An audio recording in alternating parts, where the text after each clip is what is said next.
Hi friends, welcome to SK Notions. இன்னைக்கு நம்ம என்ன பார்க்க போறோம்னா எண்ணெயை பயன்படுத்தாம பூரி எப்படி செய்யலாம்னு பார்க்கலாம். இப்போ ஒரு பவுல்ல 1 கப் அளவுக்கு கோதுமை மாவு எடுத்துக்கிறேன்.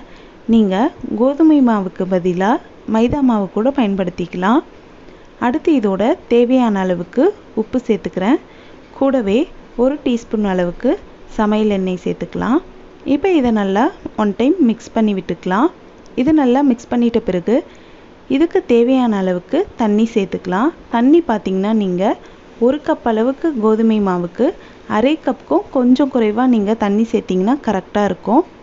இப்போ தண்ணி சேர்த்தாச்சு. தண்ணி சேர்த்திட்டு இதை நல்லா பிசைஞ்சு விட்டுக்கிறேன். இந்த மாவு பார்த்திங்கன்னா சப்பாத்தி மாவு பதத்துக்கு நல்லா சாஃப்டாக வர வரைக்கும் பிசைஞ்சு விட்டுக்கலாம். தண்ணி பார்த்திங்கன்னா நான் நார்மலான தண்ணி தான் சேர்த்துருக்கேன், சுடு தண்ணிலாம் நான் சேர்க்கலை. இப்போ இதை நல்லா மிக்ஸ் பண்ணிவிட்டு உங்களுக்கு காட்டுறேன். இப்போ பார்த்திங்கன்னா நல்லா பிசைஞ்சாச்சு. இது கொஞ்சம் நல்லா சாஃப்டாக வரணுன்றதுக்காக நீங்கள் சப்பாத்தி கட்டையில் இந்த மாதிரி வச்சு கைகளாலேயே தேய்ச்சி விட்டுக்கலாம். இந்த மாதிரி ஒரு 10-15 தடவை தேய்ச்சாலே போதும், மாவு நல்லா சாஃப்டாகிடும். பாருங்கள், இப்போ மாவு நல்லா சாஃப்டாகிடுச்சு. இப்போ இதை நம்ம சின்ன சின்ன உருண்டைகளாக கட் பண்ணிக்கலாம். நம்ம இன்றைக்கி இதை இட்லி தட்டில் வேக வச்சு எடுக்க போகிறோம். அதனால் ரொம்பவே சின்ன சின்ன சைஸில் நீங்கள் கட் பண்ணிக்கோங்க. இப்போ ஒவ்வொரு உருண்டைகளாக எடுத்து நம்ம இதை கொஞ்சமாக மாவு டஸ்ட் பண்ணி உருட்டிக்கலாம். உருட்டும் போது பார்த்திங்கன்னா நல்லா தின்னாக உருட்டிக்கோங்க. ரொம்ப மெலிசாக இருந்தால் தான் உங்களுக்கு பூரி சீக்கிரம் நல்லா வெந்து வரும், அதே சமயம் நல்லா உப்பலாகவும் வரும். ஒருவேளை நீங்கள் நல்லா திக்காக உருட்டிட்டிங்கன்னா வேகிறதுக்கு ரொம்பவே டைம் எடுக்கும். அதனால் எந்த அளவுக்கு நீங்கள் தின்னாக உருட்டுறீங்களோ அந்த அளவுக்கு சீக்கிரம் ரெடி ஆகிடும். ரெடி பண்ணிவிட்டு நீங்கள் இட்லி தட்டில் இருக்கக்கூடிய குழி அளவுக்கு இதை கட் பண்ணி எடுத்துக்கோங்க. பாருங்கள், இப்போ எல்லாமே கட் பண்ணியாச்சு. இட்லி பிளேட்டில் பார்த்திங்கன்னா லைட்டாக எண்ணெய் தடவி வச்சுருக்கேன். இப்போ ஒவ்வொரு மாவையும் ஒவ்வொரு குழியில் நான் இந்த மாதிரி அடுக்கி வச்சுக்கிறேன். இந்த மாதிரி எல்லா மாவையுமே இட்லி தட்டில் அடுக்கியாச்சு.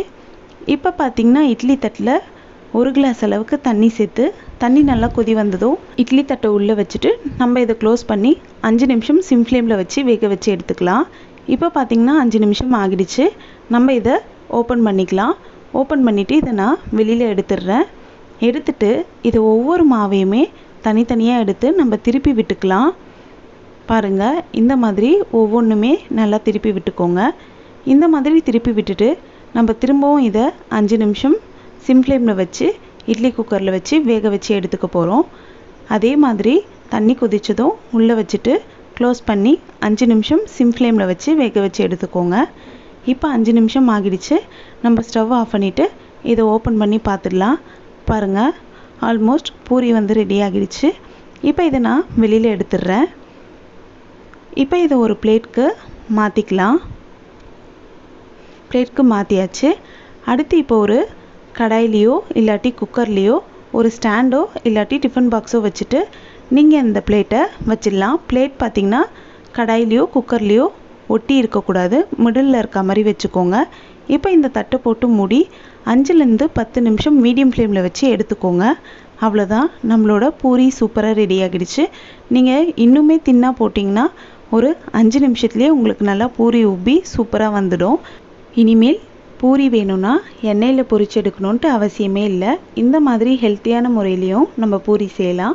கண்டிப்பாக ட்ரை பண்ணுங்கள். இந்த பூரிக்குமே பார்த்திங்கன்னா நம்ம நார்மலாக எண்ணெயில் பொரிச்சு எடுக்கக்கூடிய பூரிக்கு என்னென்ன சைட் டிஷ்லாம் யூஸ் பண்ணுவோமோ அதே சைட் டிஷ்ஷை இதுக்குமே நம்ம சைட் டிஷ்ஷாக பயன்படுத்திக்கலாம். கண்டிப்பாக ட்ரை பண்ணுங்கள். இந்த வீடியோ உங்களுக்கு பிடிச்சிருந்தால் லைக் பண்ணுங்கள், உங்கள் ஃப்ரெண்ட்ஸோடு ஷேர் பண்ணுங்கள், அண்ட் எப்படி இருந்துச்சுன்னு கமெண்ட் பண்ணுங்கள். நம்ம சேனலை ஃபஸ்ட் டைம் பார்க்குறீங்கன்னா மறக்காமல் சப்ஸ்கிரைப் பண்ணுங்கள். தேங்க்ஸ் ஃபார் வாட்சிங் ஃப்ரெண்ட்ஸ்.